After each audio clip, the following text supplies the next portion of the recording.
Buenos días, estudiantes. Iniciamos entonces esta semana dándole continuidad al tema de enfermedad laboral. Hoy vamos a trabajar el taller basado en el decreto 1477 del 2014. Este decreto es el que clasifica la tabla o contiene la tabla de enfermedades laborales. El día de mañana les voy a mandar un video donde les voy a explicar cómo vamos a continuar con el módulo. Pues al no estar en clases presenciales es algo complicado realizar el tema de las exposiciones. Como no quiero que para ustedes se les complique el tema de las notas, lo que hice es hacer unos ejercicios para que todos participen en el foro con cada uno de los temas y dividí ese 15% que te valía en 3 participaciones en el foro en el transcurso de esta semana. Como para eso tienen que hacer una pequeña investigación, porque a cada uno les voy a asignar una actividad. Mañana entonces en el video les hago la respectiva explicación. Este taller lo vamos a desarrollar el día de hoy. También es con selección múltiple, entonces es muy fácil. Igual también les voy a colgar el decreto para que lo tengan y lo vayan trabajando y lo vayan revisando. En el transcurso de la clase, si tienen alguna duda con alguna pregunta, yo se las voy aclarando. ¿Listo? La idea es que tengan este video de soporte y el decreto a la mano. ¿Listo? Muy bien. Entonces vamos a iniciar hablando de este decreto que es el 1477 del 2014, el cual tiene como objetivo expedir esa tabla de enfermedades y tiene en cuenta, digamos que como 2 entradas. La primera es que valida cuáles son esos agentes de riesgos para facilitar la prevención de enfermedades. Y la segunda es que nos establece los grupos de enfermedades para poder determinar el diagnóstico médico en esas personas que son afectadas, en esos trabajadores. Ya lo vamos a ver más adelante para que lo entendamos. Nos habla de la causalidad, nos habla de que si se determina, ¿cierto? Una enfermedad cuya causalidad sea ocupacional demostrada, se tendrá también que reconocer como enfermedad laboral, independiente de si está dentro de la tabla o no. Eso hace parte de esa investigación que se realiza. ¿Listo? Entonces, agentes etiológicos o factores de riesgo, es lo mismo.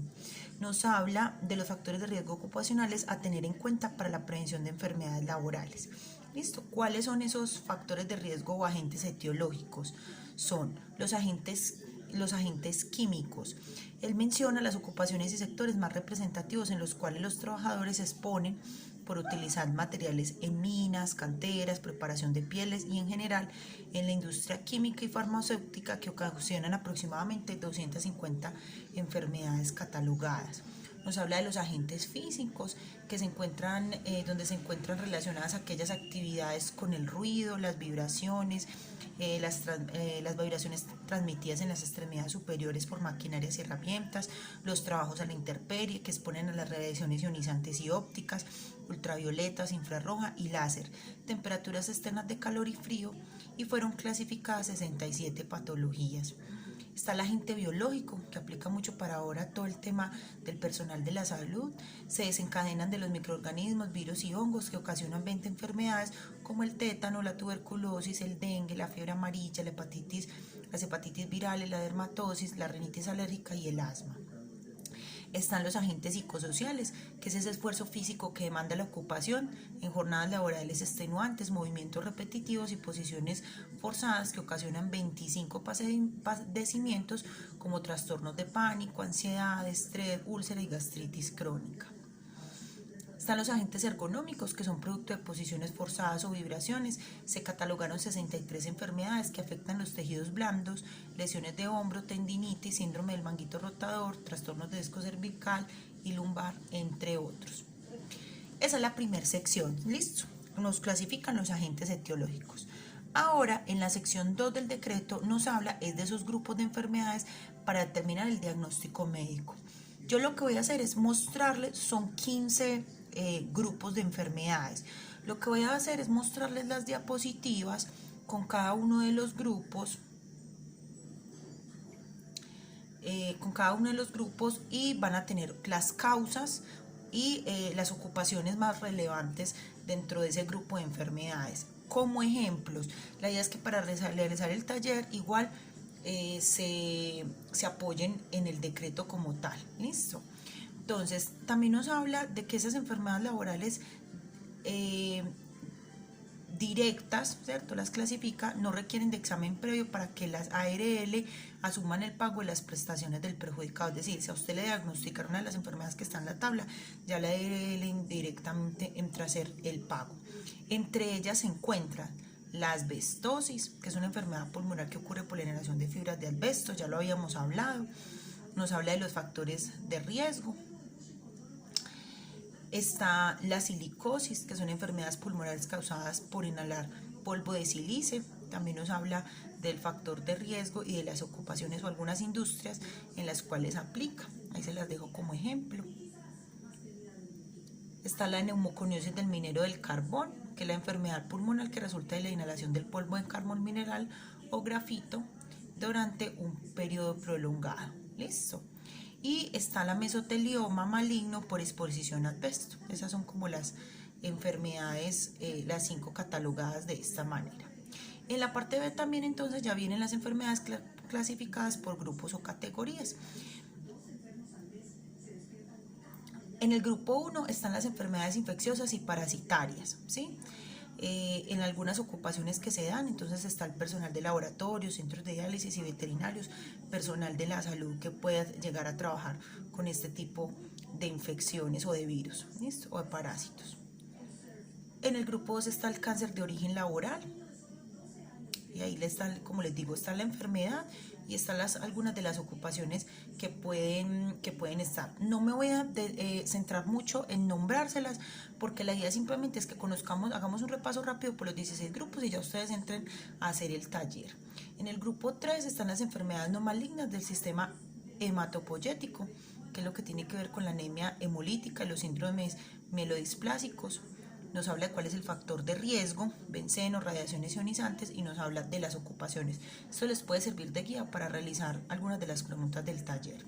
Está el grupo 4, que son los trastornos mentales y el comportamiento, las ocupaciones que mayor afectan y se detectan estos trastornos y su factor de riesgo. En el grupo 5 están las enfermedades del sistema nervioso, como el Parkinson, la ataxia. Tiene que ver mucho con como factor de riesgo los compuestos tóxicos y las ocupaciones como los manipuladores de metal y oro. En el sexto están las enfermedades del ojo y sus anexos, ahí hay 3 ejemplos de ellas.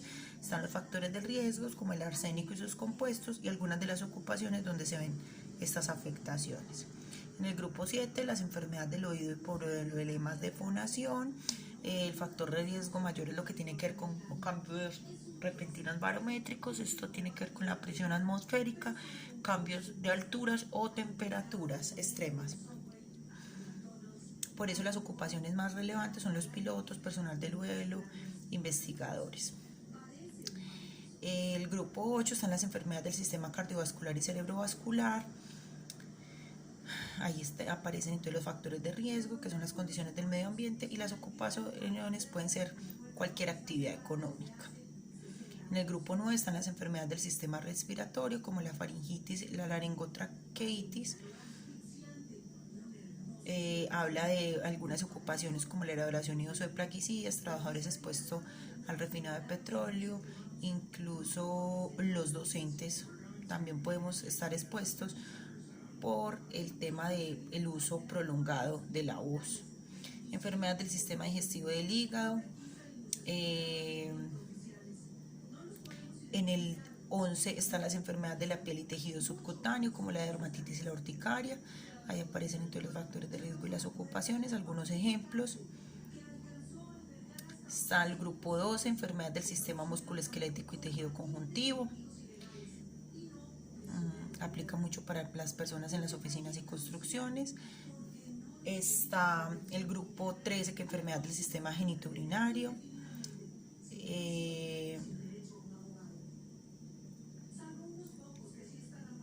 Y por último está el grupo 14, que es el de las intoxicaciones por insecticidas o efectos tóxicos de los derivados del petróleo y del carbón. ¿Listo? Y también se puede dar en cualquier en todo tipo de labor. Listo. También nos habla, tiene una parte sobre las enfermedades del sistema endocrino, como son el hipotiroidismo y algunas exposiciones o factores de riesgo relacionadas con esta. Listo, chicos. Entonces básicamente les mostré y les dejé un momentico los ejemplos. La idea es que se apoyen del video y el decreto para responder el taller. La idea es que el taller lo realicemos hoy. Los que no alcancen me lo pueden montar a mañana. Recuerden que todos los talleres se montan por el Q10. Todos los talleres van a ir montados en tareas. Ya lo abrí, dice tareas, taller en decreto, enfermedad laboral. Listo. Entonces, por el chat resuelvo todas las dudas que tengan con respecto al taller.